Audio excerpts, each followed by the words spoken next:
আসসালামু আলাইকুম, কেমন আছেন সবাই? আশা করি আল্লাহর মেহেরবানিতে সবাই খুব ভালো আছেন। Welcome to Maria kitchen. আজ আপনাদের সাথে শেয়ার করব ডিম ভাপার রেসিপিটা শেয়ার করব আজ।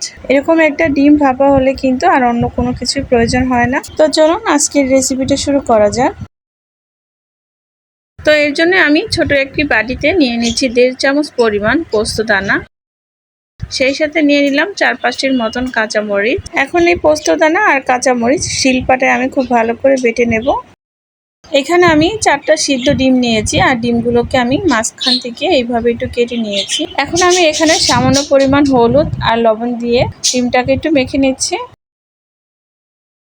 এই তো ডিমগুলো মেখে নেওয়া হয়ে গেলে এখন আমি চলে যাচ্ছি ভেজে নেওয়ার জন্য। তো এর জন্য চুলায় একটি হাঁড়ি বসিয়ে এখানে দিয়েছি সামান্য পরিমাণ তেল। এখন আমি ডিমগুলো এখানে দিয়ে ভেজে নেব। খুব বেশি ভাজার দরকার নেই, হালকা করে এই পিঠ ওই পিঠ ভেজে নিয়ে উঠিয়ে নিচ্ছি। এখন আমি যে বাটিতে ডিমটা ভাপা করব সেখানে আমি দিয়ে দিলাম 1 কাপ পরিমাণ পেঁয়াজ কুচি আর পেঁয়াজটাকে আমি একদম ছোট ছোট করে কেটে নিয়েছি। সেই সাথে দিয়ে দিচ্ছি পোস্তদানা আর কাঁচামরিচ আমি বেটে নিয়েছিলাম, ওইটাও দিয়ে দিলাম। আরও দিয়ে দিচ্ছি স্বাদ মতন লবণ। এখন দিয়ে দিচ্ছি 1/2 চামচের মতন ধনিয়া গুঁড়া, 1 চামচ মরিচের গুঁড়া আর সামান্য পরিমাণ হলুদের গুঁড়া। আরও দিয়ে দিচ্ছি 1/2 চামচের মতন আদা রসুন বাটা। এখন যে বাটিতে পোস্তদানাটা ছিল সেই বাটিটা ধুয়ে এখানে আমি ছোট বাটি 2 বাটি পরিমাণ পানি দিয়ে দিলাম।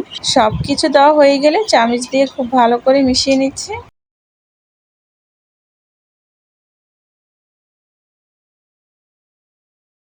এতে একটু ভালো করে মিশিয়ে নিয়ে এর মধ্যে দিয়ে দিচ্ছি এখন পরিমাণ মতন সরিষার তেল। আর এখন এখানে দিয়ে দিচ্ছি ভেজে রাখা ডিমগুলো।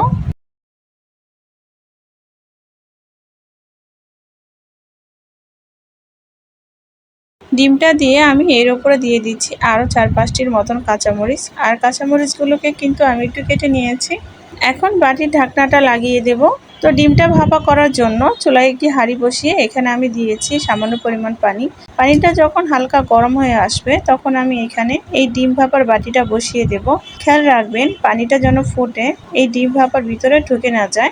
এখন আমি ঢাকনা দিয়ে ঢেকে রেখে দেব 20 থেকে প্রায় 30 মিনিটের জন্য। এই তো ফিরে আসলাম 30 মিনিট পর। এবার আমি আপনাদের দেখাচ্ছি এই ডিম ভাপাটা কেমন হয়েছে। আর দেখতে পাচ্ছেন এই ডিম ভাপাটা কতটা পরিমাণ লোভনীয় লাগছে। তবে এইখানে কিন্তু আমি পানির পরিমাণটা একটু বেশি দিয়েছি, আপনারা চাইলে একটু কমিয়েও দিতে পারেন।